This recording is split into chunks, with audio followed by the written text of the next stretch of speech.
es súper relevante, la verdad es que los felicito y que, bueno, utilicemos estas tecnologías de la información para poder seguir con estos trabajos académicos siempre tan relevantes que organizan.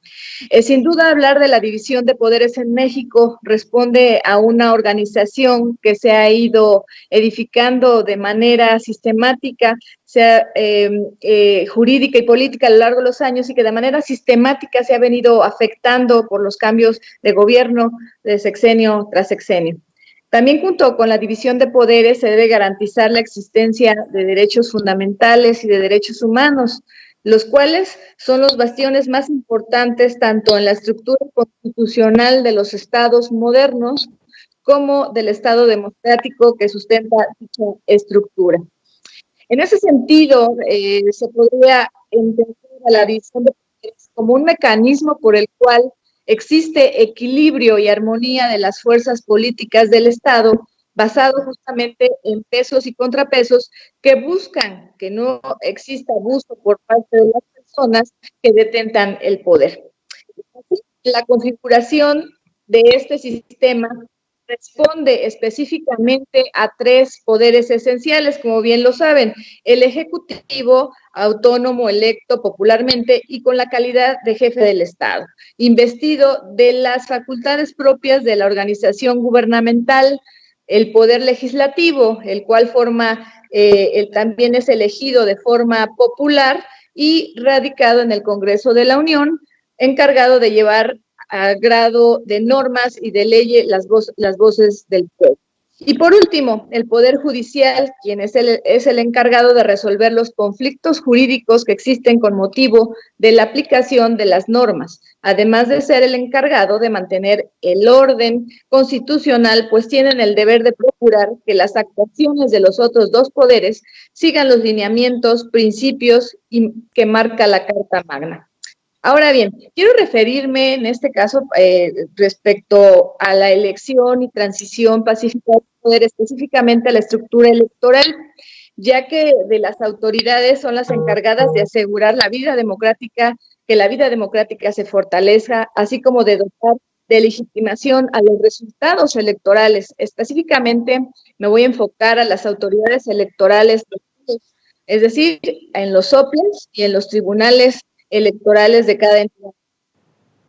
Los primeros son, como ya saben, los encargados de la organización de los comicios a nivel estatal, y los segundos, los órganos jurisdiccionales especializados en materia electoral en cada entidad federal. En este momento de coyuntura política y económica, como sabemos, pues se avecina ya este año un proceso electoral, inicia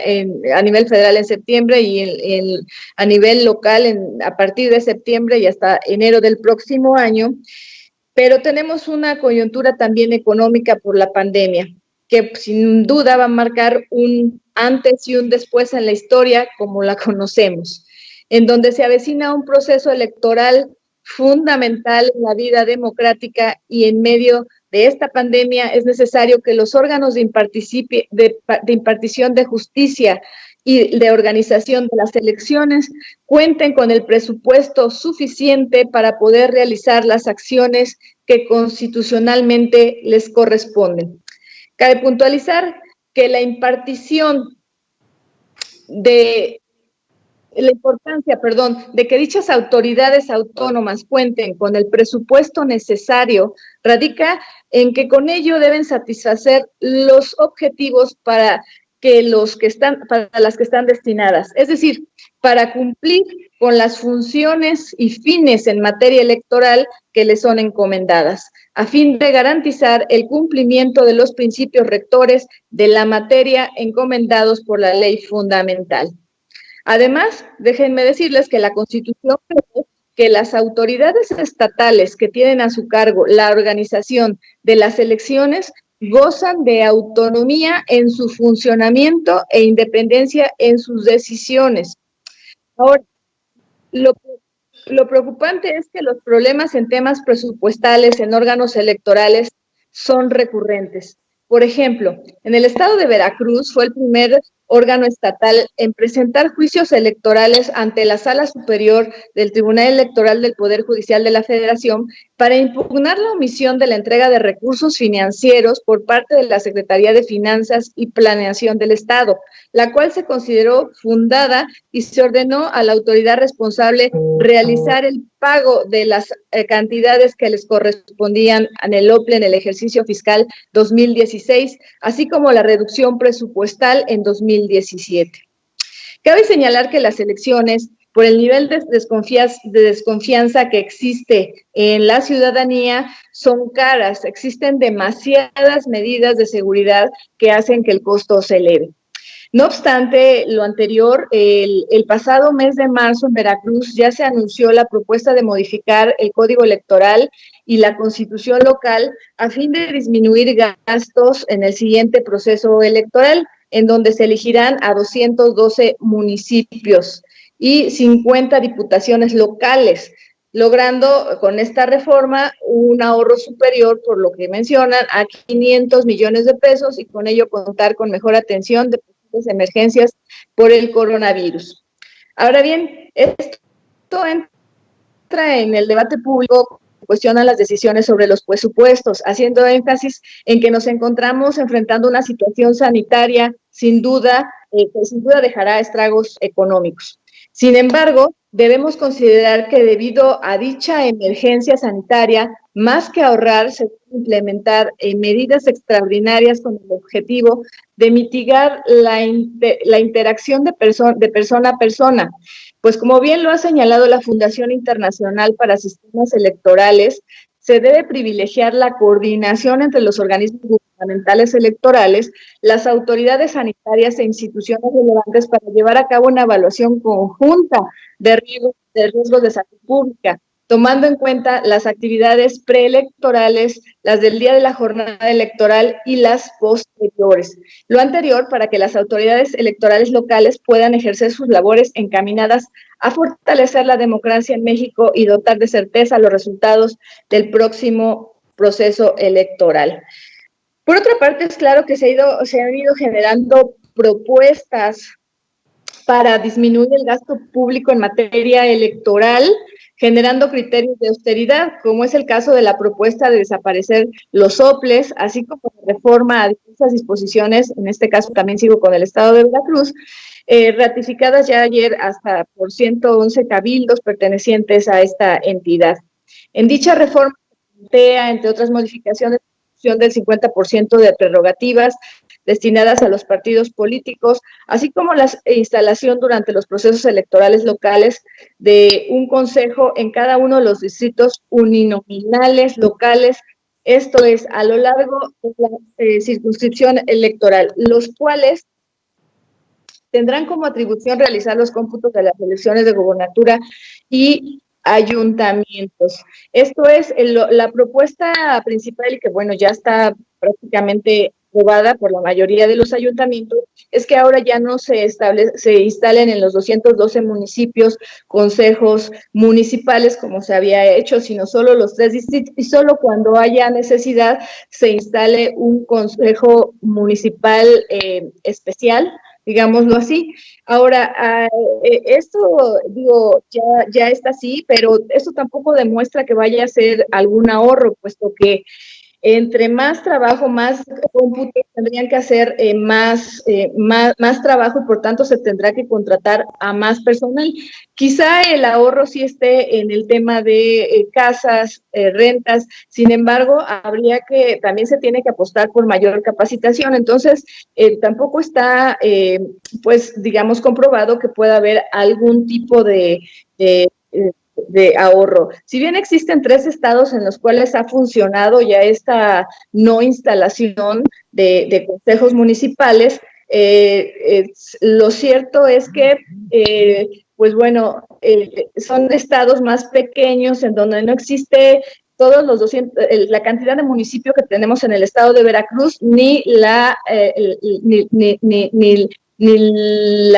que es grande Veracruz. Entonces, esperemos que sí funcione, pero el tema es que deben de tener disposición